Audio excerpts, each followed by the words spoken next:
From Pat Patterson quietly hiding a 40-year relationship while helping create the Royal Rumble to Gorgeous George having Bob Hope openly question his sexuality to the heartbreaking life of Chris Kanyon, whose time in the closet ended in pain, these are 15 WWE legends whose secret lives will truly shock you, starting with Pat Patterson, the ultimate trailblazer. Because anyone who knows wrestling history understands that Pat was not just another wrestler but the first Intercontinental Champion, a WWE Hall of Famer, and one of the sharpest creative minds the business ever saw, as the Royal Rumble, the wild match fans wait for every January, was his idea. Yet while his genius was celebrated, his personal life stayed mostly hidden since although Pat was openly gay within the wrestling world as far back as the 1970s and locker rooms and backstage staff knew the truth, WWE never officially addressed it for decades until 2014 when he finally spoke publicly on WWE Legends House about his 40-year loving relationship with his partner Louis Dandirio, a commitment that shocked much of the WWE audience who had no idea,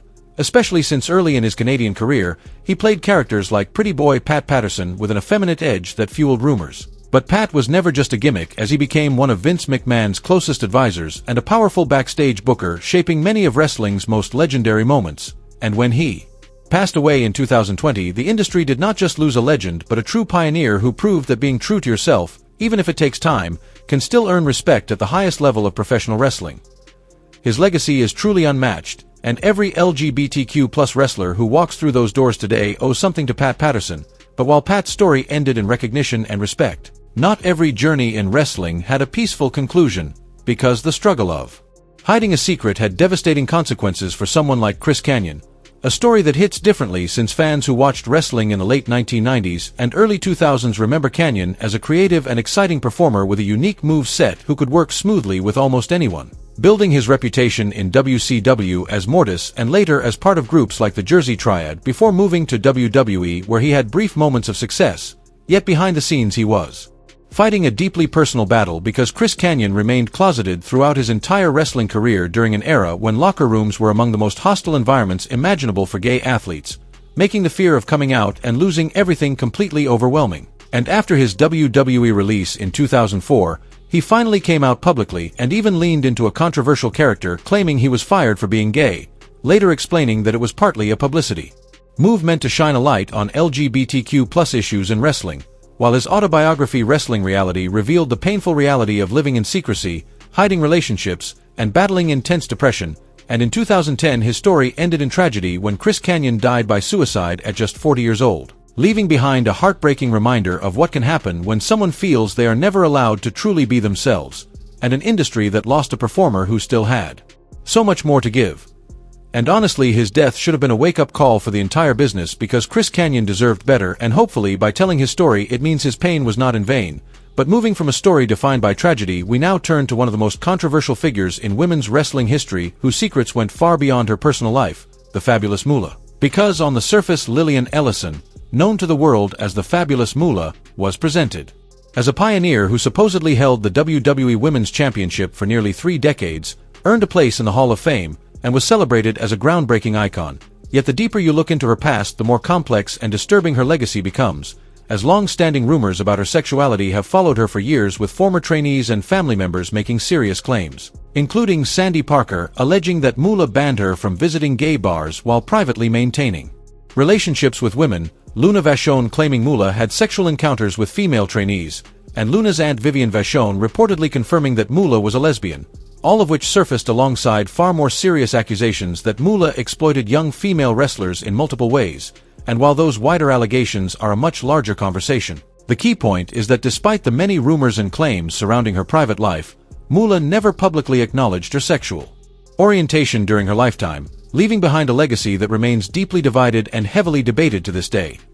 She worked in a time when being openly gay in wrestling was almost unthinkable, especially for women, so that part of her life stayed hidden even as she was accused of living very differently behind closed doors, making her story messy, complicated, and a reminder that not everyone who keeps secrets does so for noble reasons. And speaking of complicated relationships and long-standing locker room whispers, the next name that constantly appears in wrestling forums and even in other wrestlers' autobiographies is Steve Lombardi, better known as the Brooklyn Brawler, because if you watched wrestling in the 1980s, 90s, or even the 2000s, you definitely saw Lombardi losing matches regularly since his role was to make others look strong as the ultimate jobber. Yet he was far more than just a background character, as he worked for WWE for decades, both in the ring and backstage, and earned deep respect inside the locker room, while throughout those years rumors about his personal life never fully went away, especially after Bret the Hitman Hart wrote in his 2007 autobiography Hitman: My Real Life in the Cartoon World of Wrestling that Lombardi was Pat Patterson's lover.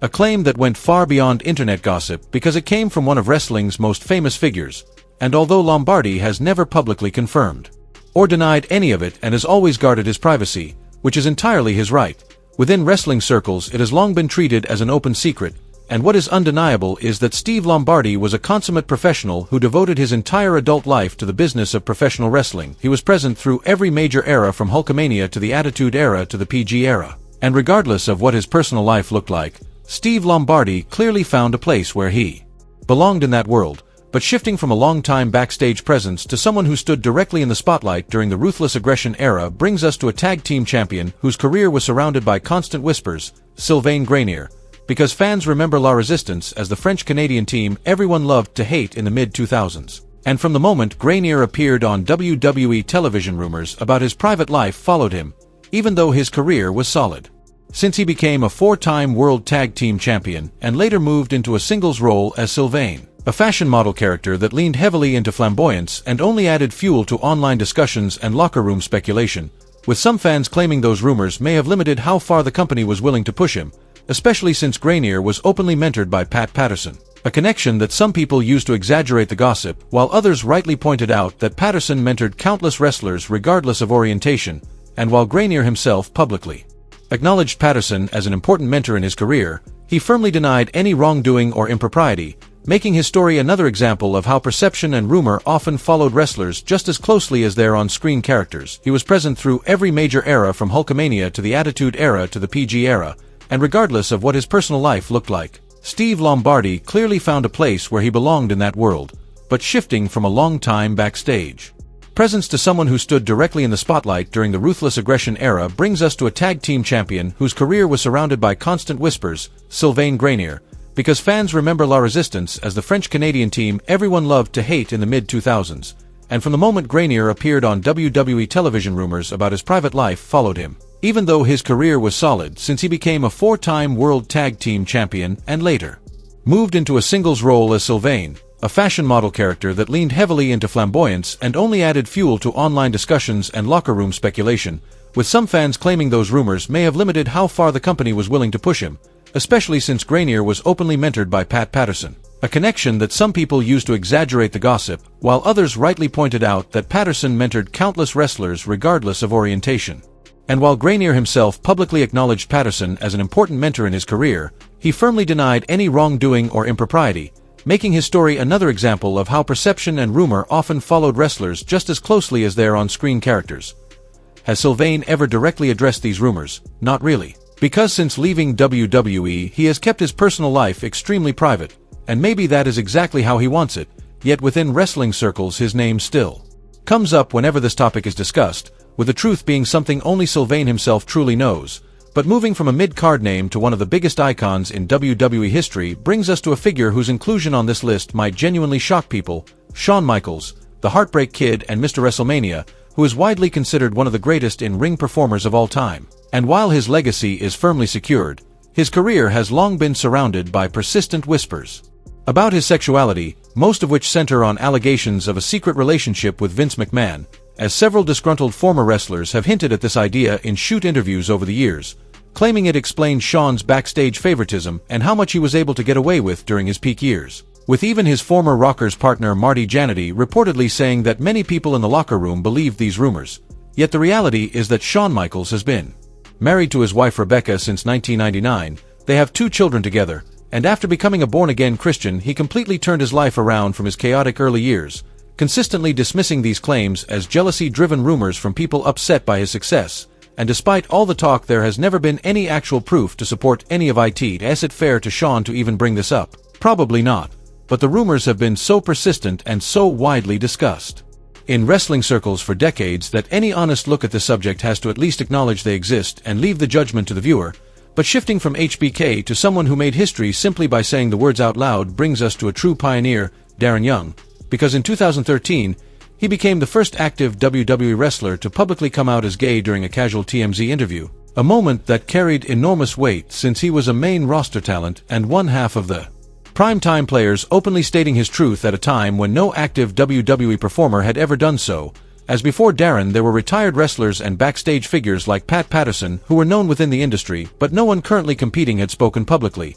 and what followed was a largely positive response with support from fellow wrestlers, the company, and fans, showing how far the business had come since the era when someone like Chris Kanyon felt that being honest could end his career. While Darren Young went on to have a solid WWE run as a one-time tag team champion with several memorable moments before continuing his career on the independent scene after his release, where he has remained vocal about the importance of representation in sports entertainment. Though it is bittersweet that as of now WWE does not have an openly gay male wrestler on its main roster, making Darren the last to hold that distinction, and leaving hope that this kind of representation will return in the future. Speaking of people who played with their image in fascinating ways takes us back to the golden age of television and to a man who helped define what it meant to be a wrestling villain, Gorgeous George, also known as Adrian Adonis, because during the 1980s Adonis stood out as a memorable character who actually began his career as a tough leather jacket-wearing biker type, a legitimately skilled performer who held tag team championships and earned real respect in the locker room, before undergoing a dramatic transformation when WWE repackaged him as the flamboyant and controversial adorable Adrian Adonis, complete with makeup, exaggerated feminine mannerisms, pink gear, and a presentation built on gay stereotypes that generated massive heel heat in that era, which naturally intensified speculation about his real-life sexuality and led fans to wonder whether the gimmick reflected who he truly was. Yet by all known accounts Adrian Adonis was married and had children, with some insiders later suggesting that the adorable gimmick was less creative inspiration and more punishment after he gained significant weight and Vince McMahon became unhappy, choosing to embarrass him on television rather than release him. And tragically Adonis never had the opportunity to address any of these rumors as he died in a car accident in 1988 at just 34 years old, leaving behind the memory of a hugely talented performer whose legacy became forever tied to a character designed to provoke discomfort, and setting the stage for another story involving someone who was openly gay within certain circles, even though the wider public never truly knew. Terry Garvin is a name that carries heavy baggage in wrestling history, and his story needs to be handled honestly, because Garvin was not only a wrestler but more importantly a booker in the 1970s and 1980s who was openly homosexual within wrestling circles at a time when that was extremely rare, working backstage in WWF for years alongside Pat Patterson. Yet his legacy took a much darker turn in the early 1990s when a major scandal involving allegations of sexual harassment within WWF came to light, and Garvin was among those accused, ultimately resigning amid the controversy and becoming more closely associated with those allegations than with his actual contributions to wrestling. And although Terry Garvin passed away in 1998 and his sexual orientation has been more openly acknowledged since then, his legacy remains deeply complicated because while he did live more openly than most in a highly closeted industry, the circumstances surrounding his exit left a stain that is difficult to overlook, serving as a reminder that being a trailblazer does not automatically make someone a hero, as people are complex, stories are layered, and wrestling history, like all history, is filled with figures who resist simple labels, which brings us from wrestling's past into more recent times and toward someone whose creative partnership sparked years of endless speculation. Kenny Omega may not be a WWE legend in the traditional sense, but his career has intersected with the WWE orbit, and he is undeniably one of the greatest wrestlers of his generation, which is why he earns a spot on this list, because fans of Omega already know about the Golden Lovers, his long-running storyline with Kota Ibushi in New Japan Pro Wrestling, where they were tag partners, then rivals, then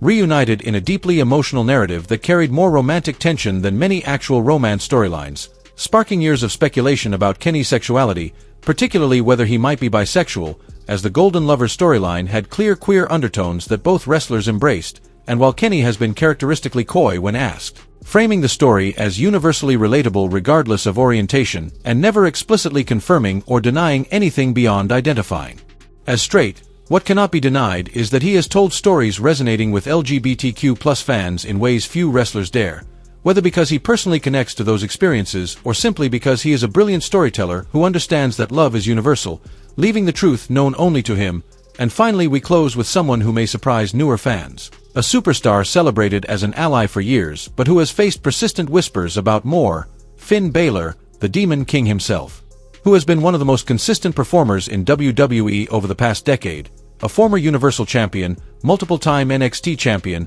and adored by fans around the world, has also been one of the most visible allies to the LGBTQ+ community in wrestling, as Finn Balor has worn rainbow-themed gear at WrestleMania, spoken openly in support of LGBTQ+ fans and causes, and used his platform to champion inclusion, which over the years has sparked persistent rumors that perhaps he is not just an ally, fueled by forum speculation about his lack of public relationships, close friendships, and other circumstantial details that in reality prove nothing. Yet Balor has consistently emphasized that his support is about creating a welcoming space for everyone, and the important takeaway is that regardless of whether Finn Balor is gay, straight, bisexual, or identifies otherwise, his advocacy demonstrates that supporting the community matters, especially in an industry that was historically hostile to LGBTQ+ people, showing that someone of his stature openly standing for inclusion has real significance, and perhaps that is the broader lesson from this video. Whether these legends were secretly gay, openly gay, or simply subject to rumors,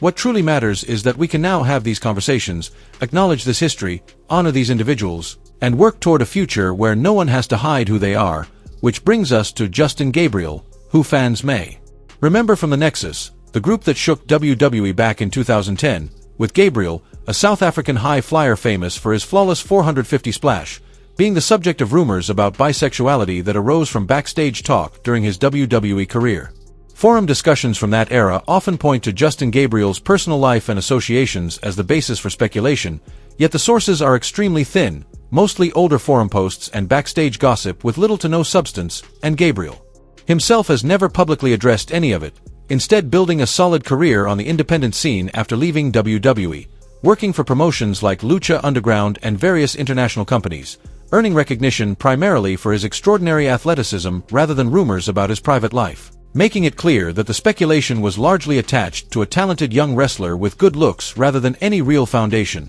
though the rumors remain part of the conversation. In wrestling communities, and shifting back in time to the 1970s brings us to Ron and Paul Driscoll, a tag team most modern fans may not know but whose story holds important significance, because these two were romantic partners in real life who were out to fellow wrestlers but not to the general public, navigating an era when being openly gay could lead to being blackballed from the industry. Yet they managed to perform together nightly as a tag team while keeping their true relationship hidden, which meant working together as partners in every sense while pretending to be just colleagues whenever cameras or fans were present, requiring exhausting mental effort to maintain that separation.